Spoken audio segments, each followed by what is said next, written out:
Quando o Senhor ressuscitou e passou com os discípulos aí algumas semanas antes de ascender ao céu, de subir ao céu, ele ainda deixou mais uma promessa para os discípulos por ocasião da sua ascensão.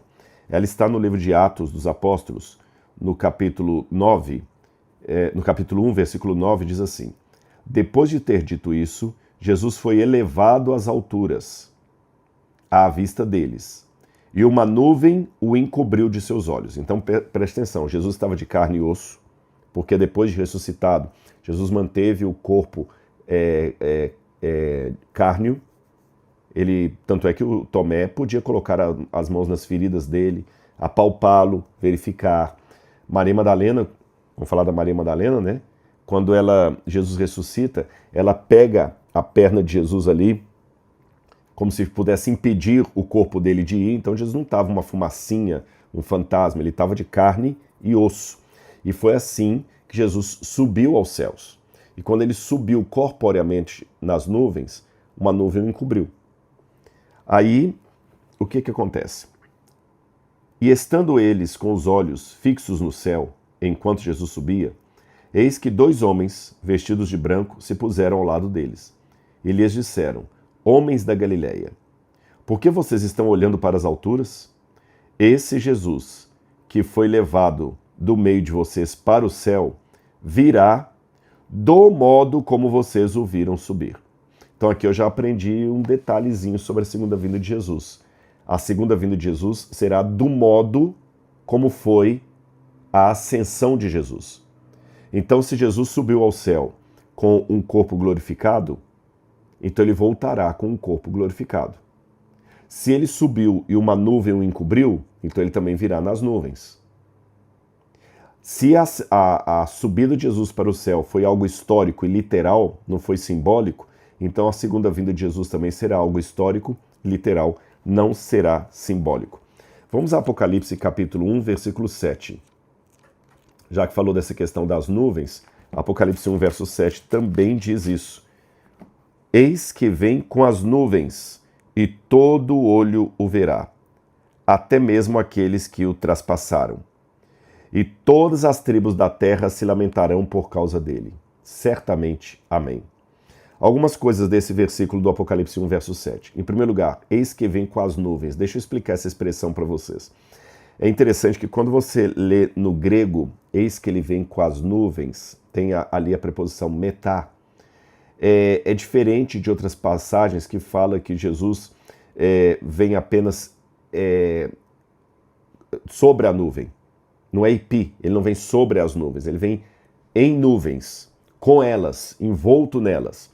E é interessante que essa imagem de um ser que vem envolto em nuvens só é aplicada a Deus. Somente aplicada a Deus. É Deus que está envolto em nuvens para que a sua glória não ofusque aqueles que estão contemplando a sua presença. Então Jesus aqui está sendo declarado como divino. É diferente de falar que ele vem sobre as nuvens. Aqui ele não vem sobre as nuvens, vem com as nuvens. Então, como eu falei, parece uma coisa pequena, mas é uma expressão técnica importante. Ele vem com as nuvens, não apenas sobre elas. Haverá um texto de Mateus 24 que fala que o Filho do Homem virá sobre as nuvens. Epi, em grego, sobre as nuvens. Tá certo.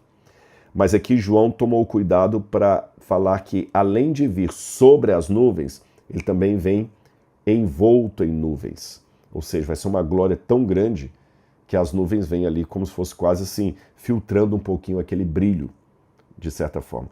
Mas fique tranquilo, não significa que a gente não vá ver Jesus, nós vamos vê-lo sim. Tanto é que aqui fala, eis que vem com as nuvens e todo olho o verá, até mesmo aqueles que o traspassaram. Então João está querendo dizer o seguinte, que o fato dele vir com as nuvens é exatamente o que propicia nós podermos vê-lo. Porque senão nós não conseguiríamos enxergá-lo. O brilho seria tão grande da sua glória que nós ficaríamos cegos e derreteríamos. Tanto é que o anticristo vai ser assim destruído. Pedro fala, né? O Senhor virá e vai destruir o anticristo com o resplendor da sua vinda. O resplendor da sua vinda. Então até o diabo não vai aguentar. Então, para que nós possamos vê-lo na sua glória, essa glória vai ter que ser ali, de certa forma, coberta de nuvens, para que possamos contemplá-lo, na beleza da sua grandeza, da sua divindade. Olha que interessante Apocalipse capítulo... outra coisa que eu queria chamar a atenção aqui também, diz que todo olho o verá. Então dá a entender que será um evento universal. Todos verão a segunda vinda de Jesus. Não será algo secreto. Vamos a Apocalipse capítulo 3, versículo 11. Apocalipse capítulo 3, versículo 11. Diz assim: venho sem demora. Conserve o que você tem, para que ninguém tome a sua coroa. Venho sem demora. Então ele está vindo. Alguém fez uma conta que, se nós pegarmos as citações diretas e indiretas da volta de Jesus, você pode localizar na Bíblia toda, do Gênesis a Apocalipse, pelo menos 2.300 versos, passagens que aludem à segunda vinda de Jesus. Pelo menos 2.300 passagens bíblicas que, de maneira direta ou indireta, aludem à segunda volta de Jesus. Eu não chequei essa fonte, tá? Mas ela é replicada em vários livros que eu tenho aqui. Vamos ler uma outra passagem que ainda descreve o modo da volta de Jesus. Mateus capítulo 24, versículo 30.